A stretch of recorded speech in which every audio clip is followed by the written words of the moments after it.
Good morning. আজকে ঈদের তৃতীয় দিন, মে মাসের 30 তারিখ। বের হয়ে পড়লাম একটু ঘুরতে। কোথায় যাব জানি না, আপাতত মেট্রো রেলে করে কোথাও একটা যাব, তারপরে যেখানে যাব সেখানে বসে এক কাপ চা খাবো, তারপর ঠিক করব কোথায় যাব। ব্যাস, সাথে থাকবেন, ঘোরাঘুরি হবে।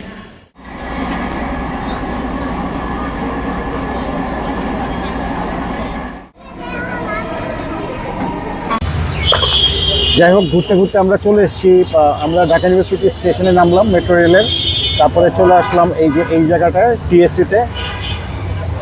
এরকম একটা করকরা রোদ। আজকে ভ্রমণ সঙ্গী উর্মির সাথে আমরা একটু কথা বলি। হাই উর্মি। হ্যালো। আমরা আমাদের উদ্দেশ্য কি আজকে? আমরা আজকে মিশন ইম্পসিবল টু ঢাকা, আমরা ঢাকা সফরে বের হয়েছি। এই মুহূর্তে আমরা আছি টিএসসিতে। হ্যাঁ, প্রচুর ভালো এবং খারাপ স্মৃতি বিজড়িত এলাকা।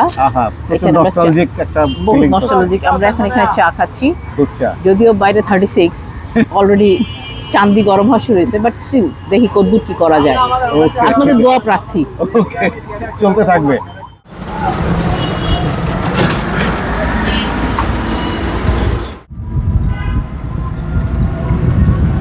এই রোডটার নাম জানো কি? কোনটা?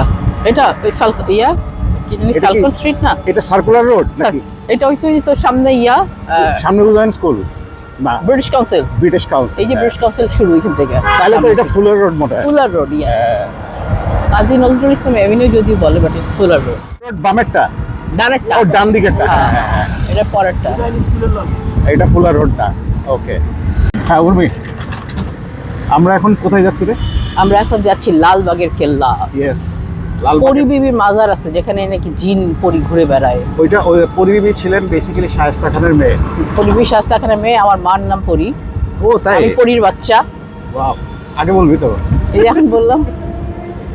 ঠিক আছে, আমরা যেতে থাকি ইনশাআল্লাহ। আমরা প্রথমে মেট্রো, তারপরে এখন টেসলা করে যাচ্ছি ঢাকা ইউনিভার্সিটির ভেতর দিয়ে। লেটস সি কি আছে কপালে এই গরমে, এই কড়কড়া রোদে। অনেক তেল রে আমাদের, অনেকটা। হ্যাঁ, প্রচুর তেল। জগন্নাথ হল না? হ্যাঁ, আর এই যে ইঞ্জিনিয়ারিং ইনস্টিটিউট কলেজ। ওই যে কলেজ, এই জগন্নাথ হল আমি এক রাত কাটাইছিলাম জীবনে। ফুলার রোড, তাই তো? ওই লাল বিল্ডিংটা উদয়ন স্কুল। হ্যাঁ হ্যাঁ। আর তার থেকে একটু সামনে গেলে হাতের বাঁয়ে হচ্ছে তো ব্রিটিশ কাউন্সিল।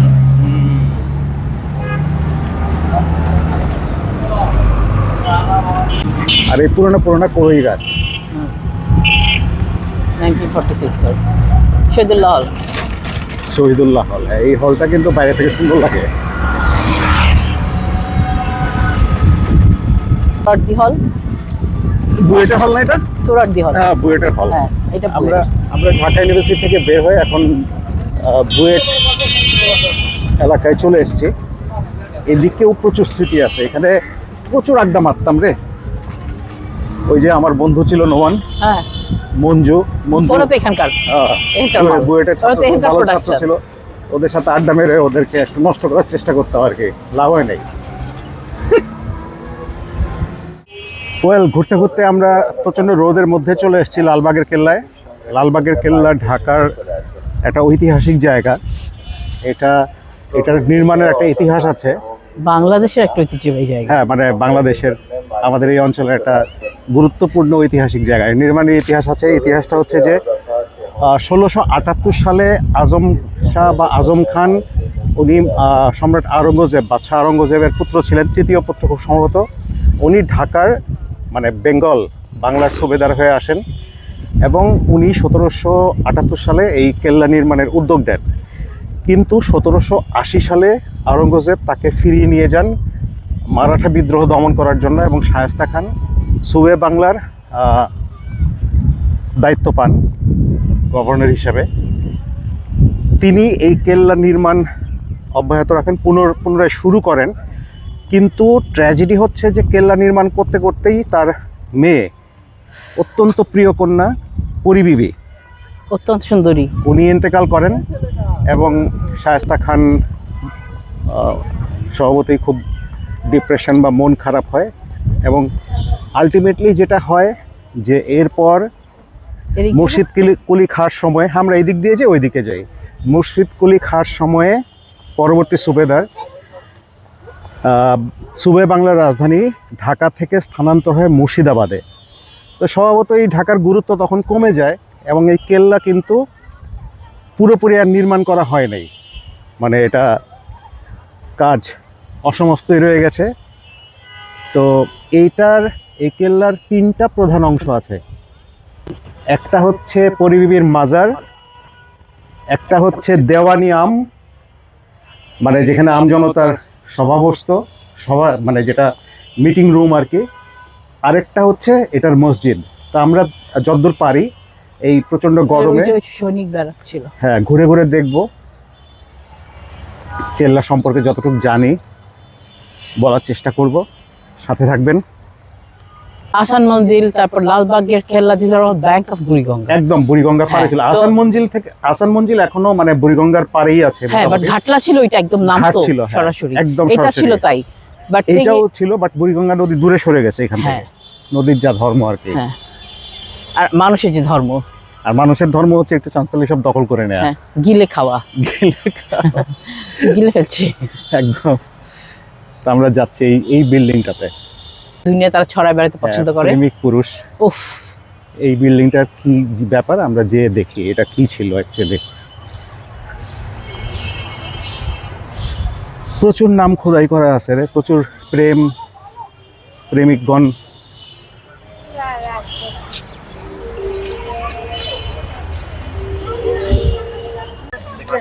এই যে বিল্ডিংটা আমরা এখন যাব, দূর থেকে দেখছিলাম, পলাশের এটা বাসা ছিল দিয়া যা হাম্মামখানা, তাইলে। মানে গোসলখানা, স্নানঘর। হ্যাঁ, মাত্র বাইরে এলাম 10 মিনিট আগে। এখানে একটা সংক্ষিপ্ত হাম্মামখানার ব্যাকগ্রাউন্ড ইতিহাস বর্ণনা করা আছে। আর এই হচ্ছে সেই হাম্মামখানা। ঠিক আছে। এই হাম্মামখানা প্রিজার্ভেশনের জন্য আবার আমেরিকান সাহায্য আছে, এখানে লেখা আছে। এইটাই বোধহয় খুব সম্ভবত সামনের দিক। হ্যাঁ, এখানে একটা প্রবেশ পথ আছে, ভেতরে ঢুকে যাই। নবাবরা, সুলতানরা এখানে স্নান করতেন, গোসল করতেন, এরকম ব্যাপার।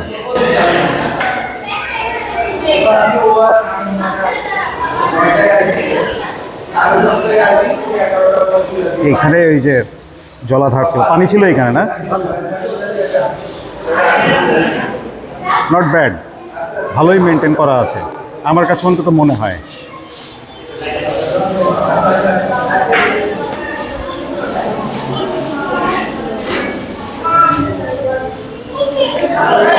এখানে এত ভিড় কেন? এখানে কি ব্যাপার?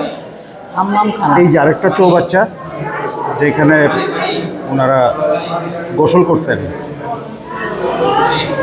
হাম্মামখানার ভেতরে কি ছিল এই ব্যাপারে একটা এখানে ডেমনস্ট্রেশন লেখা আছে। একটু হাতটা সরাবেন প্লিজ। এই আর কি, এরকম হাম্মামখানাটা ছোট ছোট কক্ষে বিভক্ত। এই জায়গায় প্রথমত এই পাটাতনটা কি ছিল? গোসল করার জায়গা, স্নান করার জায়গা। এখানে কিন্তু প্রচুর ওই যে ওই সব আছে আর কি, অমুক তমুক। এটা আর একটা কক্ষ।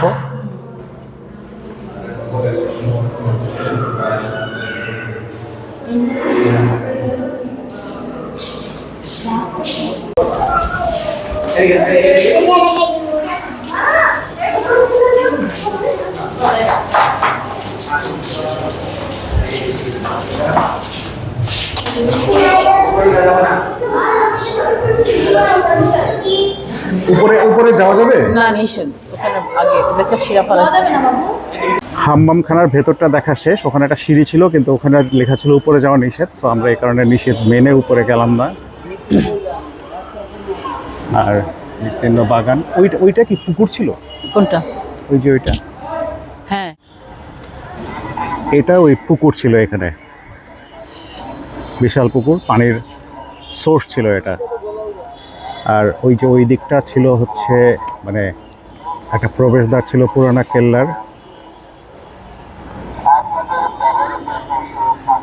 এই হচ্ছে পুকুর, আর এই হচ্ছে মূল কেল্লার আর একটা অংশ।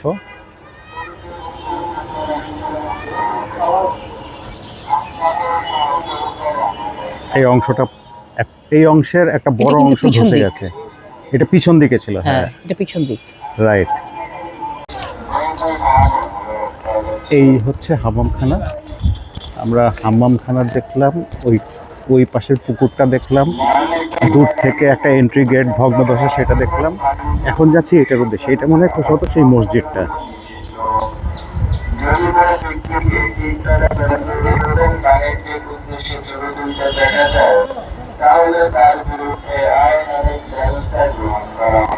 আর এটা হচ্ছে মূল কেল্লা। শুনছো কি বলছে? আসো।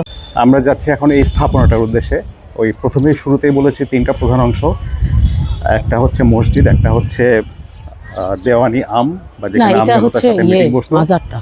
এটা মাজারটা নাকি মসজিদটা দেখ, মাজার, আমরা মাজার। গেলে বুঝতে পারবো, অথবা মাজার মসজিদ দুইটাই এক, এমন একই হতে পারে। জায়গায়।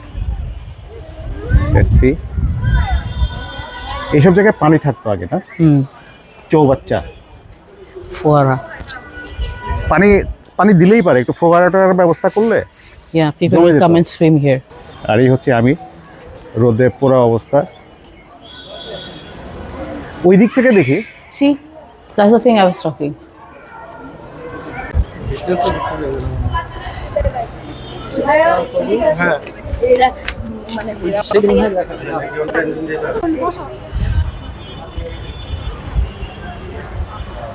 আচ্ছা এটা মাজারটা, আর মসজিদটা মনে হয় ওইটা, মসজিদটা এখনো আছে, ওই যে আর ওই যে মাইক লাগানো। মাইক লাগানো আছে এই যে মাজার এখানে লেখা আছে, এই যে এখানে। হ্যাঁ এখানে কি লেখা আছে একটু দেখি।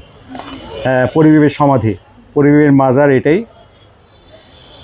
আমাদের আমি ভুল, আমাদের উর্মি বন্ধু তুমি correct, Yes, thank thank you. You. এই হচ্ছে টুম্ব অফ পরিবীবী, মানে পরিবীবীর সমাধি বা মাজার বা কবর। শায়েস্তা খান তার প্রিয় কন্যার স্মরণে এই এই স্থাপনাটা বানিয়েছিলেন। তিনি ভীষণভাবে শক্ট হয়েছিলেন, কষ্ট পেয়েছিলেন তার প্রিয় কন্যার মৃত্যুতে। আর এবং এই if I'm হচ্ছে- not wrong, উনি পরিবেশ মারা যাওয়ার 1 বছরের মাথায় মনে হয় শাস্তা খানও মারা যায়। হ্যাঁ মনে হয়, মনে হয়, হ্যাঁ, if I'm not wrong, Sure সেটা না, আগে একটু বলবো। চেক করে দেখতে হবে। আর এই হচ্ছে মসজিদ। আল্লাহ আল্লাহ, এই লোকটা পড়বে, দেখ দেখ। হ্যাঁ হ্যাঁ পুরো এই হচ্ছে মসজিদ। তাহলে আমরা পরিবীবীর সমাধি বা মাজার দেখলাম, দূর থেকে মসজিদ দেখলাম। এবার আমরা মূল দুর্গে চলে যাব, বা মসজিদের কাছাকাছি যে একটা ছবি তুলে মূল দুর্গে চলে যাব। এই হচ্ছে মাজারের এই দিকের অংশ।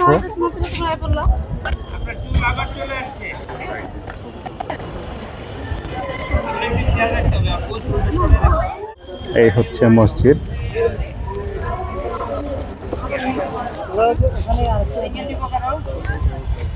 এই দুর্গের স্ট্রাকচার করার কাজ, মানে দুর্গের নির্মাণের কাজ কিন্তু শুরু করেছিলেন আওরঙ্গজেবের তৃতীয় পুত্র আজম শাহ, কিন্তু মূলত দুর্গের বেশিরভাগ অংশ নির্মাণ করেন পরবর্তী যিনি সুবেদার ছিলেন শায়েস্তা খান, বিখ্যাত সুবেদার। আমরা শায়েস্তা খানের নামে অনেক কিংবদন্তি জানি। তিনি এটা মানে পরবর্তীতে পুনর্নির্মাণ শুরু করেন, কিন্তু তিনিও শেষ করতে পারেননি। আলটিমেটলি যেটা হয় যে সুবে বাংলার রাজধানী ঢাকা থেকে স্থানান্তর হয়ে যায় মুর্শিদাবাদে। সো ঢাকার গুরুত্ব তাতে অনেক কমে যায় এবং দুর্গের গুরুত্ব কমে যায়। এই হচ্ছে মোটামুটি ইতিহাস। এখন আমরা মূল দুর্গে, দেওয়ানি আম, দরবার হল, দরবার কক্ষ, হল বললে ভুল হবে, সেই সব জায়গায় একটু দেখব। আমরা চারদিকটা ঘুরলাম। দাঁড়া, এখানে কি লেখা আছে দেখে নি। সমাধিস্থলের এইটা কি, এইটাও কিন্তু কবর দেখে মনে হচ্ছে। হ্যাঁ, খোদাবন্দ মির্জা। আচ্ছা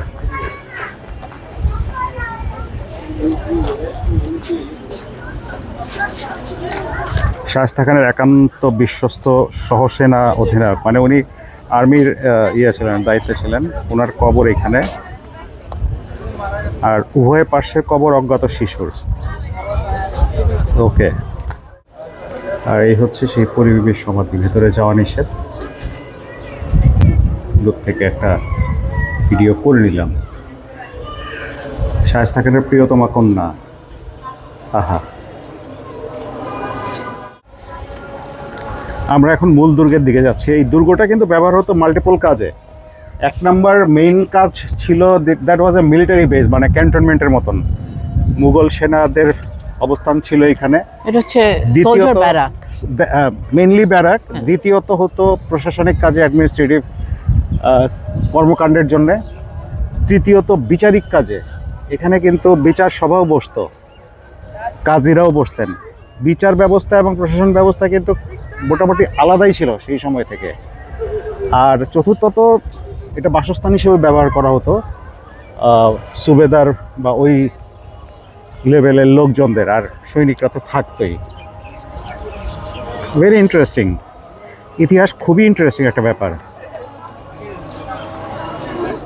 এই যে এই জায়গাটা, এটা কেন্দ্রীয় জলাধারের তলদেশ, পুরোটা পড়া যাচ্ছে না, তবে এখানে ওয়াটার মানে পানি জমা থাকতো এখানে, সেন্ট্রাল ওয়াটার প্রিজার্ভেশন সিস্টেম এরকম একটা কিছু ছিল আর কি এই জায়গায়।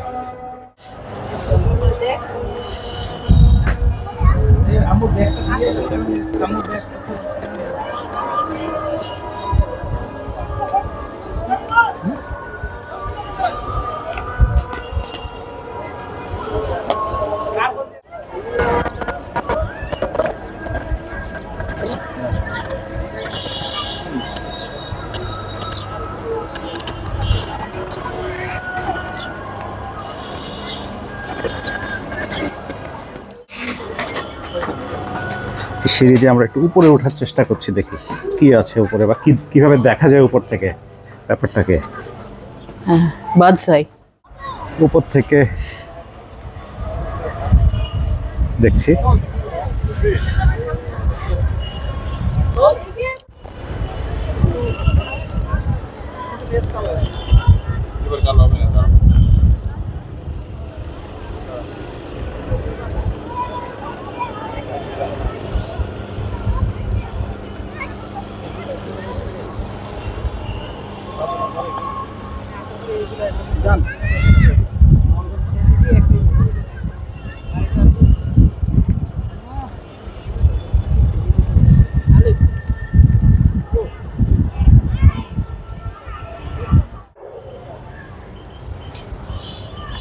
ঘুরতে ঘুরতে আমি চলে এসেছি দুর্গের একদম পিছনের দিকটায়, ডান দিকের কোনায়, বাঁ দিকের পিছনের কোনায় এরকম ভাঙা অংশ। এটা দুর্গের সীমানা দেয়াল ছিল খুব সম্ভবত, এবং এই জায়গায় একটা প্রবেশ পথের মতো ছিল মনে হয়।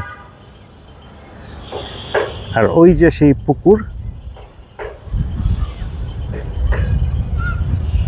এই হচ্ছে চারপাশটা, পরিবিবির সমাধি, মাজার, মসজিদের গম্বুজ, আর প্রচুর গরম এবং রোদ, তবে হালকা বাতাসও আছে। আরেকটা জিনিস আছে, সেটা হচ্ছে তাজা সবুজ ঘাসের গন্ধ।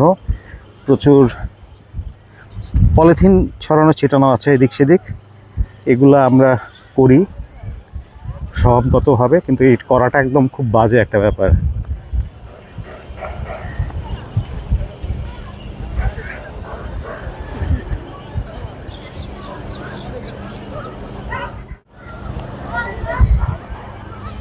আচ্ছা, আমি কি এদিক দিয়ে নেমে যাব? দেখি, নেমে যাই।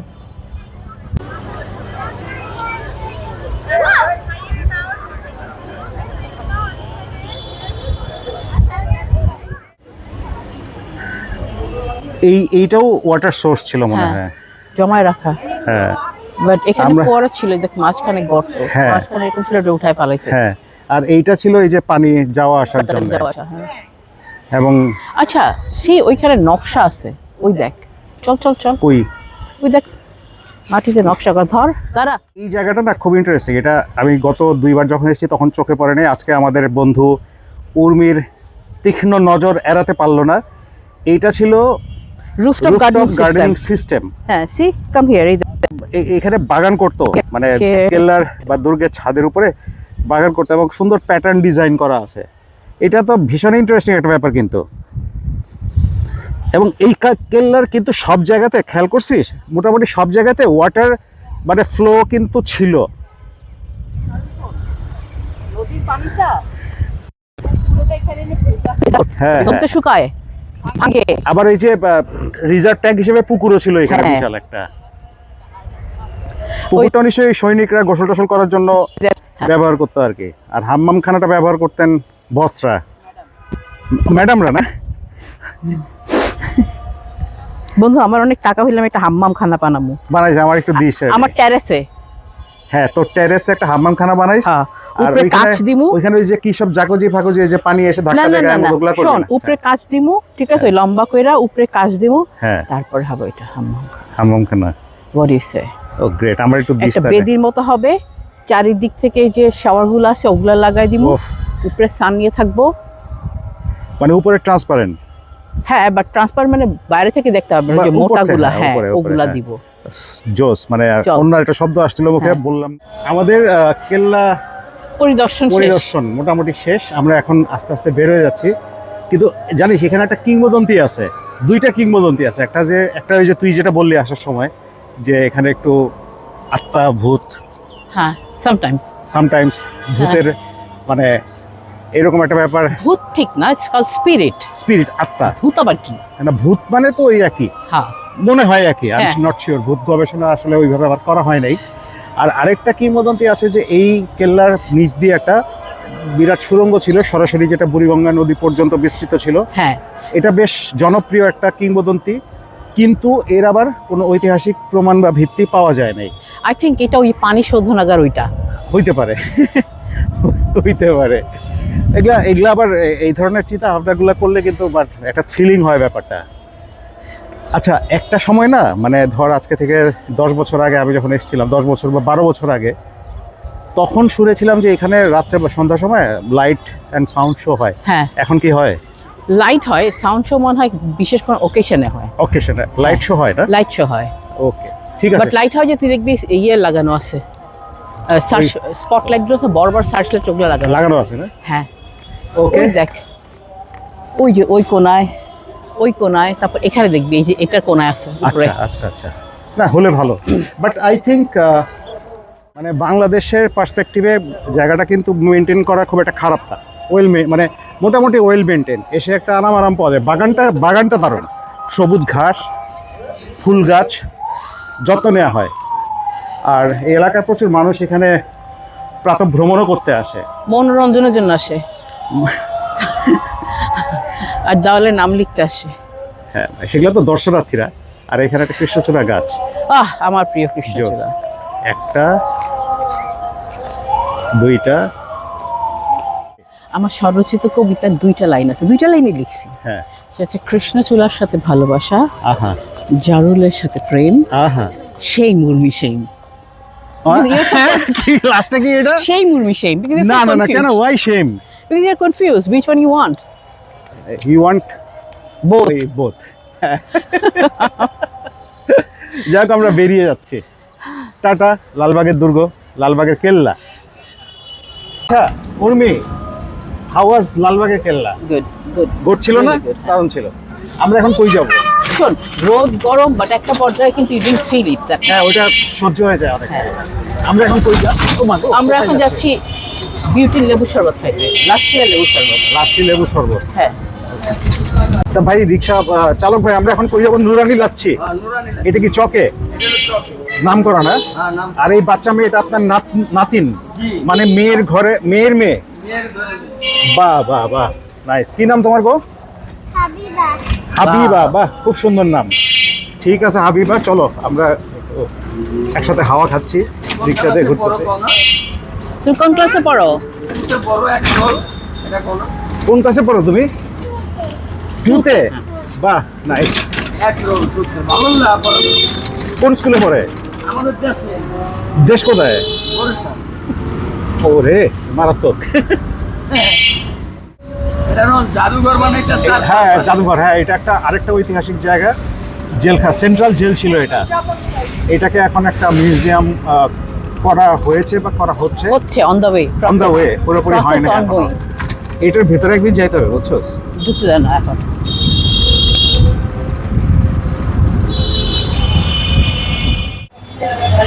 এই জায়গায় এখন চলে এসেছি, তো ঠান্ডা লাচ্ছি, ফালুদা এগুলা খেয়ে 2টা লেবু শরবত আগে। একটু নিজেকে ঠান্ডা করব। হ্যাঁ প্রথম 2টা লেবু শরবত, আবার 2টা লাচ্ছি। আমরা এখন লেবু শরবত, বিউটি লেবু শরবত। বিউটি লাচ্ছিতে বসে বরফ ঠান্ডা লেবু শরবত খাচ্ছি নাজিরা বাজারে। এটা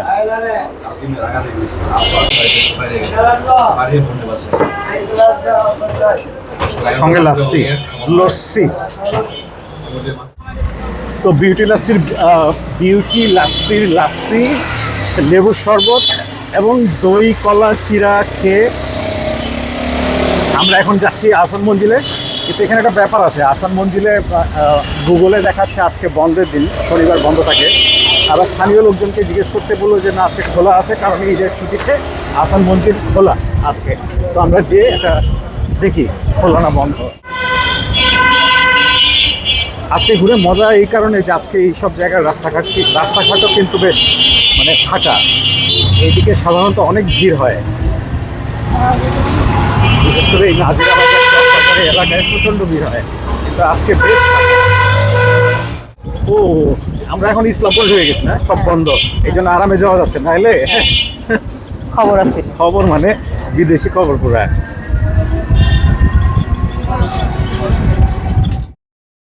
আমাদের বিচিত্রা স্টেশন চ্যানেল সাবস্ক্রাইব করে সাথে থাকুন।